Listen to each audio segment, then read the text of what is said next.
అందరికీ నమస్కారం. మా వంటల ఛానల్కి స్వాగతం.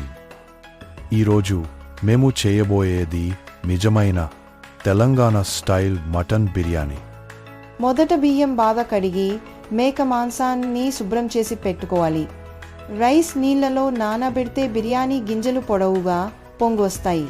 ఇప్పుడు ఉల్లిపాయలు పలుచగా కోసి వేడెక్కిన నూనెలో బంగారు రంగు వచ్చే వరకు వేయించాలి.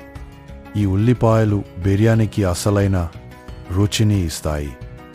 మేక మాంసానికి పెరుగు, అల్లం వెల్లుల్లి పేస్ట్, మసాలా పొడులు, పుదీనా, కొత్తిమీర, వేయించిన ఉల్లిపాయలు వేసి బాగా కలిపి 4-5 గంటలు మరినేట్ చేయాలి.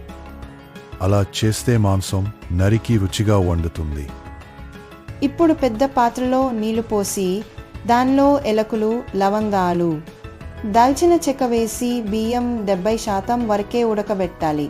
పూర్తిగా కాకూడదు. ముదురు గిన్నెలో ముందుగా మరినేట్ చేసిన మేక మాంసం వేసి దానిపైగా ఉడికించిన బియ్యం పరచాలి. దానిమీద కుంకుమ పువ్వు, పాలు, వేయించిన ఉల్లిపాయలు, పుదీనా, కొత్తిమీర చల్లి ఇలా పొరలు వేసుకుంటూ పోవాలి. ఇప్పుడు గిన్నె మూతకు పిండి పూసి బిగుతుగా మూత పెట్టాలి. అలా మూసి మంట తక్కువ చేసి నెమ్మదిగా ఉడకనివ్వాలి. సుమారు 40 నిమిషాల తరువాత మూత తీయగానే మామూలు వాసన కాదు, స్వర్గ సువాసన వస్తుంది. బియ్యం గింజలు పొడవుగా, మేక మాంసం మృదువుగా అవుతాయి. మన Telangana style mutton biryani ready అయింది. రుచిగా వడ్డించుకుని ఆనందించండి.